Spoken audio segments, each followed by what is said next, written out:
Hey y'all, I'm April. And I'm Caroline. And this is your Bloody Happy Hour. Caroline, are you ready for this? This is your newest guilty pleasure. It's the bloodiest part of your week. Did we say something about it also being happy hour? Show did. Because we about to be sipping on some murder. Bloody Happy Hour. Hey y'all. Hey guys. We is here. We are back. We are back. This is Bloody Happy Hour. Bloody Happy Hour, guys. We are your true crime comedy podcast. I am so glad you said the comedy part because we're real funny. I always thought that too. And this is what we need y'all to do for us. Okay. Obviously, you need to listen to this podcast. You're going to get some comedy. You're going to get some side stories. You are going to get some crunching of some ice because, hello, it's happy hour, y'all. We got to, drink our drinks. Here's what we need y'all to do. Rate, review, and subscribe. When you do, we will read them over the air. Live. Can I read a couple? Oh, why, sure. It's from a subscriber. I really enjoyed the first episodes. April and Caroline go hand in hand like Crown and Coke. Look at that. Who's the Crown and who's the Coke, I wonder? That's a good question. Crime isn't funny, but they make it so interesting and keep you giggling. Love their personalities. Thank you, a subscriber. Do you want to read one? Oh, sure. I'm going to say it in the voice I think I heard it. This is how I read it. I hope they hit their stride soon. Remember, the mic picks up every sound. In the second episode, you can hear ice rattling in the glass. Guilty, guilty, guilty. Someone sniffling their nose the whole time. Guilty, guilty, guilty. And someone chewing on their ice. Oh my God, strike 3 for me. Podcast 101 tells us not to chew into the mic. This show has great potential. Just be yourselves and stop trying to be all of the other true crime podcasts out there. Well, I hope I'm not trying to be anybody. But I always like to be other people, so. That is your goal. So I'm doing good. That's from Frank K. Hick. So thank you, Frank. Or Fran K. Hick. Yeah. I mean, it is funny because all those things are true. But listen, April has real bad allergies and Texas has real bad allergies. And she sometimes has uncontrollable crunching of ice disease. Okay, boo. I'm going to crunch the ice even more now. I will read one more. I'm surprised nobody said that I need to either stop whispering or stop screaming because I do both. Because she went from one extreme to the other. I'm sorry. I just get excited. Okay, one more. This is from Joe Teague. Love this podcast. First, the hosts are so real. You feel like you're just hanging out with them. Second, how have I never heard of the serial killer? I live in Waco. Can't wait for next week. So, thank y'all. Love you. And we have some more to read, but we'll just read those, later as we're recording episodes. And send us some more so that you can be famous when we read it. True. Okay. Tell us what the news is. So y'all will hear this in a couple weeks, but the girl who did the Slender Man stabbing, I think it was in 2014, is now getting out of her mental health institute. Okay. Can you give us a recap on it? Well, I don't remember a lot, but yeah, so basically she was 12 years old. They were all 12 years old. She had a sleepover, and she was obsessed with the Slender Man, and Slender Man told her to stab her friend. And it wasn't just like, it was multiple stabs. Her name was Geyser, Geyser. And somebody lost their daughter because of it. So she's been in this home, and I bet she just turned 18. Okay, and Slender Man is fake. Like, it's not even a real thing, right? Yes. He's a fictional, supernatural character. Yes. We got to tell them what we did. I mean, if they watched it, but Happy Hour, Bloody Happy Hour Home Edition was really we did fun. A Bloody Happy Hour Home Shout out to Fangirl Cheryl. Cheryl, #1 fangirl. So we didn't record last week because... By the way, she sent us an email. We should have read that email. That's so rude. We did not read her we'll email. read it at the end. Okay, we'll read it at the end. So we didn't record last week, but we did Bloody Happy Hour Home Edition, and she just hooked us up. She put us in her home. She ordered like all this amazing food. She had all this setup. We had couches. We had signs. We had decorations. I mean, we were like, there was basically a red carpet. I think there was.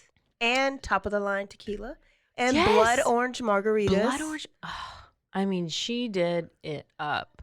So thank you, Cheryl. Yes. And, we will do that again. Oh, yeah. It was just fun. We didn't tell a story. We just did a teaser of today's story. We did. And last week's story. We sure did. So last week, we had Family Annihilator, Christian Longo. This week, can you tell us, are you ready yet? Yeah. Oh, I'm ready. Because, so I was doing one of my other jobs last weekend, and I was just looking at what the latest, actually they were subscribed to, I was at a house doing a dog sitting thing. They were subscribed to Discovery Plus, which has all the true crime and like Peacock. And I just keep hearing ads about Peacock and Discovery Plus.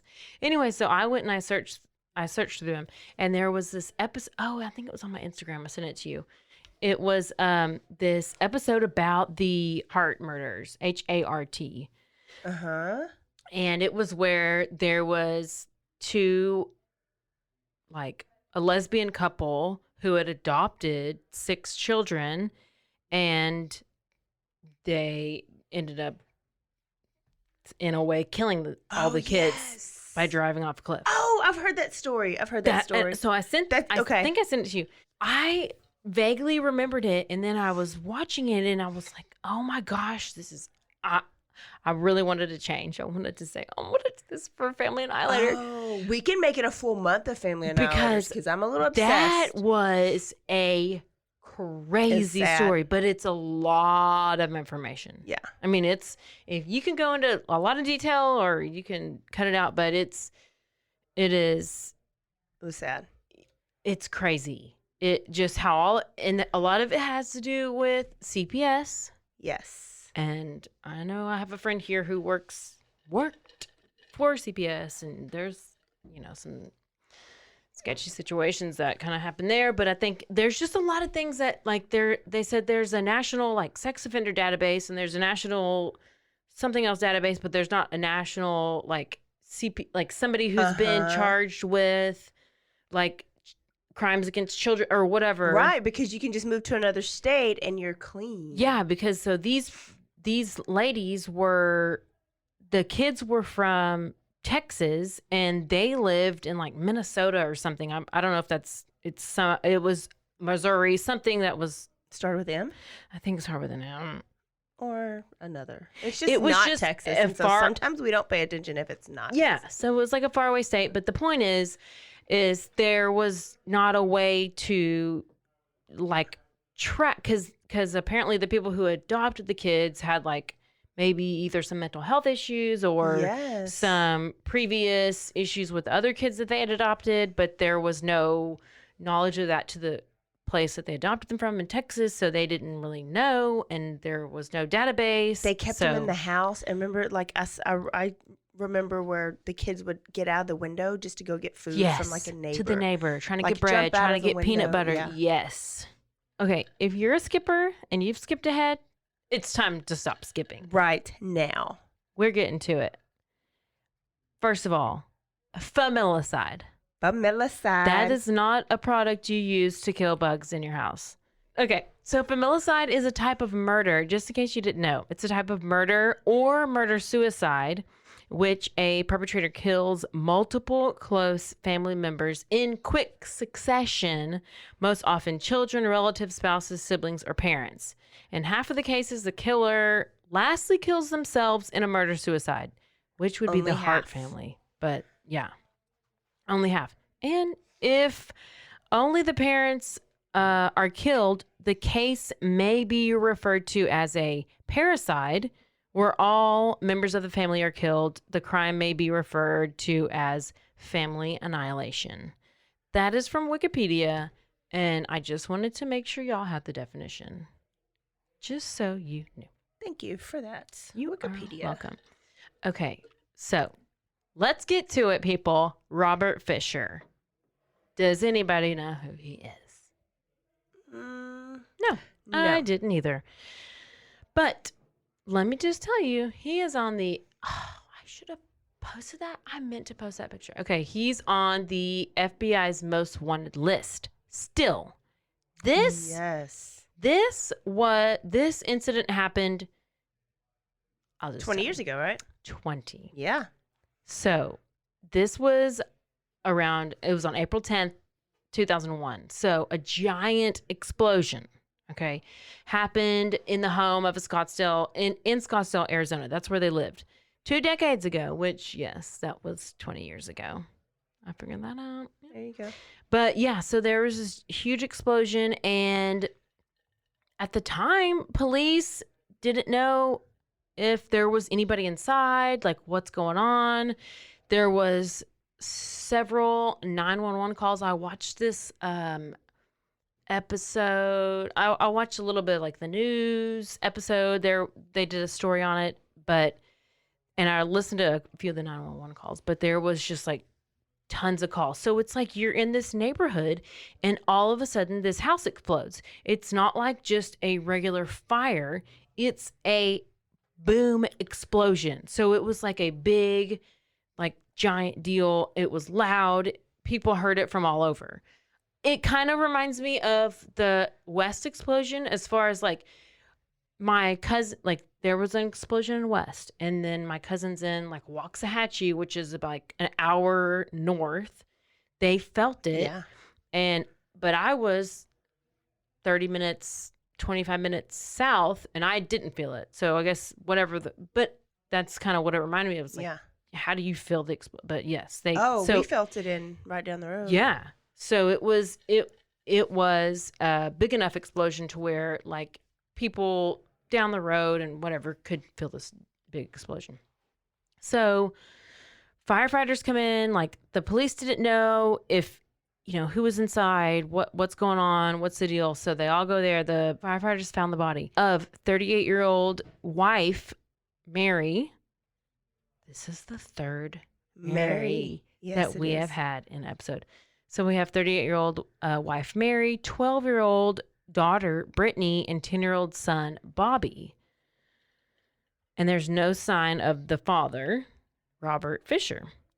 And inside the home, police weren't even sure if, like, Robert even knew the explosion had happened. They didn't know if he was at work.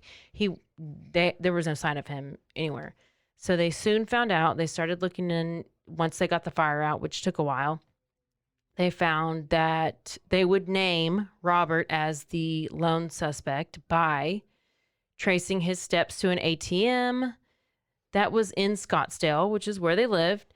And it was the night before that, once they started investigating, they found, like, on April 9th that Mary, which is the wife, her Toyota 4Runner, was spotted at an ATM. He, like, went to the ATM to withdraw, like, $280. Yes, not a lot of money. Yeah, like a random amount of money, and saw her car in the background video. And from then, he just disappeared. Wait, where was the family dog? Oh, just wait. Okay. So based on the physical evidence, the police speculated that the previous night, Robert had waited for his family to go to sleep. I know I shouldn't laugh at this next part, but I'm always laughing and, like, trying to have fun. So Robert waited for his family to go to sleep. He then shot Mary in the back of the head, execution style, slit her throat, and slit Brittany and Bobby's throats as well. So he slit his whole family's throat. This is allegedly. This is, well, this is what happened to the people. No, that's evidence. Yeah, that's not allegedly. But he then disconnected the house's furnace from the gas connection, and he used a candle to rig the house to explode the next morning. Oh, maybe when the candle burns down? Yes, so he killed them, and then he wanted the house explode, like leaving it to detonate hours after he left town. He has experience. So, okay, just wait.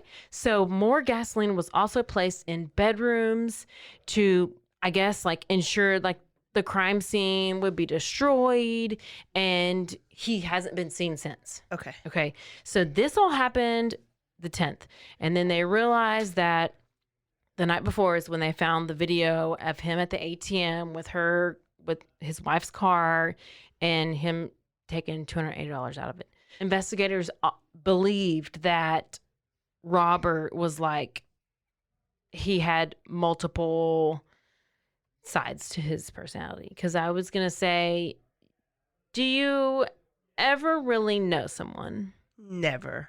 I mean, do you even know who I am, April? No. I don't know how many personalities you have. I don't know what you do when you go home every day. You don't know what I do when I go home every day. Yeah. So we think we know. I mean, you may have no idea who I really am, but I mean, let's be honest. I'm really bad at lying because I always would forget what I even said. So I couldn't be like a giant liar. But we do know some people who could be. Yes. Just like that. And who could be this one way that we see them, but then you have no idea what their life is, and then something comes out and you're completely shocked. Yes. So this is kind of how they thought that Robert maybe ended up to be. Robert is the father. Yeah. Yeah. So he acted one way around people, but behind closed doors, he was really nasty. Yeah, he was kind of nasty. Was there abusiveness? He was a little, controlling. So, okay, hang on. I'll get into that. After the, ATM, they went and looked at the ATM, and they got that video. It was about 10 days later that they got like a tiny little clue. All right, it wasn't much, but it was about 100 miles north of where they were. So they were in Scottsdale, Arizona. So Arizona has all these, or this part of Arizona has a bunch of caves. And he was into hiking. He was into hunting. He was into a bunch of outdoorsy stuff. Okay. It was normal for him to, like, he and his wife would get into fights maybe, and he would like take off for a couple days and like just go hunting and just kind of get away. Okay. So it wouldn't be abnormal for him to go and maybe go hunting or maybe do something outdoorsy, blah, blah, blah.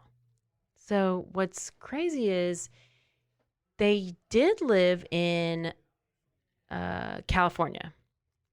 That's where he was a firefighter. He was a firefighter. So he knows what to do with fire. He was a firefighter, but listen to this. This is where it gets real sus. He had a back injury, which forced him to stop being a firefighter. Okay. So obviously, he's been a firefighter for a very long time. If you have your passion, what you like, that's your thing, and it's taken away from you, maybe it could be a trigger. So he was a firefighter, and he had to stop doing that because he got injured and he couldn't do it anymore. So then they moved to Arizona. Okay. And that's when he started working at the Mayo Clinic. He started to become a surgical tech. I mean, I feel like he's pretty smart. So the family was also pretty involved in the church. Okay. In Scottsdale. So they moved to Scottsdale. He starts working at this clinic. And, the pastor, from what I've read, the pastor said that the wife, Mary, was really involved in the church, and she served on the children's ministry. And then she also said that Robert would go to the men's group every Tuesday night. And Okay. I was like, oh. So this makes it very hard for people in town to even think that he could do anything like this because they're like, he's a good guy. He goes to church. He does this. He works. He's doing all the things. But apparently they had this like really intense relationship at home, and neighbors would hear him fighting, and neighbors would hear this and this. And I mean, they were on the brink of divorce. And like Robert just vowed to do his own part. Well, remember I mentioned he had a back injury? Yeah. Okay. Well, so I guess his back injury started acting up. So he was like, I need to get some massages. Oh. Did he go to a happy ending? He may have gone Did to he come to Waco at He ours? might have gone to some happy ending massages in Waco. Oh, yeah. But yes, so he was going to these massage places to get massages to help his back because it was bothering him. And he actually ended up going to his wife and telling her that he was cheating on her because he said because he got a UTI. It's weird. It's weird because it Or was like it an STD? No, it wasn't because I know, but was it really an STD? No, that's what's weird. Anybody can get a UTI from whatever, but so he didn't need to confess. He didn't need to. No, he didn't. But that's his way of making sure, like, acting like he's doing the right thing. I feel guilty. I have a conscience. Yeah. I'm going to confess. But really, he didn't. Yeah. So it was like, that was like a weird thing and everything. So he does that. So they're arguing. So that's, I mean, whatever happens that he ends up saying that and they're fine, I guess. But I mean, they're still fighting a lot and he's going in and out. So it was how many days later, 10 days later, they ended up finding his wife's Forerunner just like in the woods. It was completely wiped clean. And the dog, the family dog, was sitting on the outside of the car, just like kind of almost like guarding the car. And there was no sign of Robert. Nowhere. No sign. And there's like speculation that there's like this, there is a cave system. So they're like, well, is he in a cave? Like, is he not in the cave? Did he kill himself? They couldn't find any evidence of that. Yeah. So he's just gone. Literally like he disappeared. I mean, he did disappear. There's stuff coming out now and they're like, is he dead or alive? Is he dead? Like, nobody knows. Is he escaped? Did he escape to a cave? You can't be living in a cave for 20 years. I read somewhere that he took a big shit in the front seat. Did you see that? Oh my gosh, no. Because it was like, why wipe down the seats and like the whole car, but then take a big poop? Was it in the car? I read somewhere that was in the car. So he parked his car out in the middle of nowhere in a forest and wiped it it's completely wiped clean. Like, there's nothing. Why are you even wiping it clean? What is it? Like, obviously we know that that's your car. Yeah. We know that's your car. That's your family car. That's Mary's car. That's your wife's car. Why do you need to wipe it clean? I don't know. And then you're going to poop next to it? Gasoline? Wouldn't be gasoline. I don't understand. Because he poured gasoline in the house, didn't he, to make the fire? So, but this is 10 days later, so it's not even it's still on his hands. I think he's like, haha, you're looking for this. I'm going to just put it right here and I'm going to make it. No evidence. Well, I think he had some kind of side piece besides his masseuse that was like ready for him to like get rid of his family and pick him up. And they went to like wherever, freaking Aruba, and they killed Natalie Holloway. There we go. So you think he's dead? You think he's in Aruba, but before, did you think he was dead? No, I don't think he's dead. I think he's alive, living his best life in some foreign country. I think these are the pictures like you need to have. This is how obsessed I was when I was younger. If there was somebody wanted, and especially if they're local in Texas, and the picture was like in the paper, I would cut the picture out and tape it to my steering wheel. If y'all remember when the Texas 7 escaped, Wait, you have pictures taped to your steering wheel? I had a picture of the Texas 7 on my steering wheel, but I think just because I was like this, like, I don't know, it was right out of high school, and I was a student, and I was broke, and I wanted that $50,000 reward. So I was like, if I see these mofos, I'm just going to smile, and then I'm going to call the police and wait around the corner. People taped to your steering wheel? Yeah, because they all escaped together from prison. Oh, hey. But they ended up in Colorado Springs. Okay. That was a cool story. But I did used to. So this is a picture that we might want to have taped to our steering wheel. Or if you're going on vacation to these amazing places with mountains, because he's not going to go to a beach, I don't think, because he loves hiking. Or maybe he wouldn't, because that's where people are going to look for him at. But has there been any sightings or anything? There was like random sighting in Dallas. Oh, I did see that. Okay. And any of the sightings have been like dismissed by the cops and stuff. Like it's been like, nah. But there's $100,000 reward, so I would tape that shit on your steering wheel, putting it like on my right steering now. wheel. Just he's not cute at all. Like he does not look trustworthy.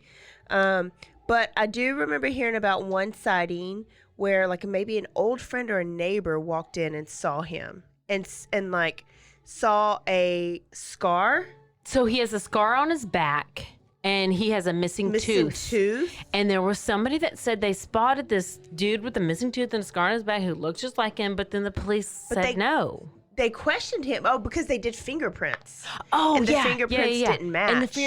And then somebody was like, can you alter your fingerprints? Think you can do anything. I mean, I could alter my fingerprints, I'm sure. Right now. How do you alter fingerprints? I would think you would you burn gotta them. Burn that? I ain't trying to burn my fingertips. But you are if you're wanted. You just put your fingers on the hot stove? I don't know. That's gonna hurt. I think you should test it out, April. Oh, test it out this week my and let us. fingerprints are April, legit. Test it out this week and let us know how it feels next week. Stay tuned next week. Stay tuned for April's fingerprint experiment next week. So Robert Fisher, he still wanted. That's Robert Fisher. He's wanted tape. This is what you have to take away from the story. Tape a picture of Robert Fisher on your steering wheel. Steering wheel. On your steering wheel. So that was a quickie. Was it? I mean, the story was a quickie. We talked for a little bit, but I don't even think that time was working. So Family Annihilator Part 2. We're deciding right now if we're going to continue with Family Annihilation or if we're going to like pause and then pick up something else. But I do have to tell you about a story that I'm scooping myself, researching right now, and I'm reading the book, of course, but my book club. Do you read so many books? When do you read books, and how long does it take? Well, today, like I was just sitting at the beauty shop, and I was reading the book in there. When Sweet Pea's driving me, I read the book, or at night instead of turning on Netflix, sometimes I'll read my book and fall asleep. It makes me feel real grown up. Do you actually have a book? Yes. You don't use like a I don't like because electronic thing. Yeah, I don't either. I have to have like highlighter and Post-its and because I'm like noting and marking like what I want to include and oh my god, when I write up my story. You're living your best life reading books. I think I'm real grown up. I am so childish with not reading books, but I'm real old with doing puzzles. Yeah. If you thought the puzzle I'm doing right now is real terrible, I can't figure it out, and I basically stopped and I'm pissed because it's taking up all the room on my table. The time you spend on puzzles, you could be reading a book. I don't have no time now. I have 17 jobs. 19. So it's over. It's a Texas / Mexico. A Texaco? A Texaco murder, but it ends up being multiple murders, and they end up uncovering a drug / black magic / satanic cult. I love cults. This one's kind of scary. Like, I shut the book today. I was like, I can read some stuff, but I shut the book. You didn't send me like a picture of that? You did not. It wasn't visuals. It was just like people are evil. When you bring in like devil and demons and black magic into it, like I don't like to play So you don't want to that. bring out the Ouija board on one of these? No, never. I'm I do just not kidding. play like that. No, I don't either. I don't either. I ain't even trying to do that. Listen, the most I'll do is go and I won't even do this. Go and say Bloody Mary in the mirror. Oh no, or With the lights off. Candyman. Stay tuned, stay tuned, stay tuned. And then on deck is also our collaboration with some of our former trainers. Oh, we got a good one. Oh, God, it's gonna be good. We're gonna cover Prepare to be entertained. the Missy Beaver story. That's right. She was a fellow coworker and friend of our friends that we are bringing on. And she was murdered in cold blood.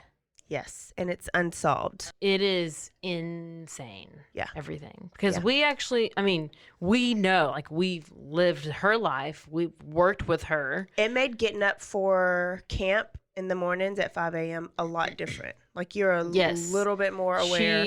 She did the same. We did the same thing she did for years. Yes. And it was very relatable. And we just were like we're still in shock about it. Yeah. Like, it was. I still like Google it randomly just to see if there's any updates. And I follow all the pages, but it's a sad story. But we're going to be able to tell it from a different view because we did it.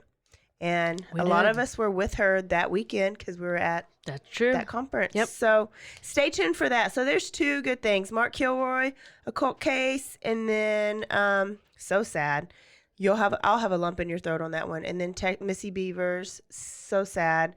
But that's coming along with so much more. Do not forget, y'all, RRS. What does it stand for, Caroline? Rate, review, subscribe. Yes. Follow us, email us, do all the things. Stay aware. Stay alive. And always be DTF. Peace out. Bye, bitches.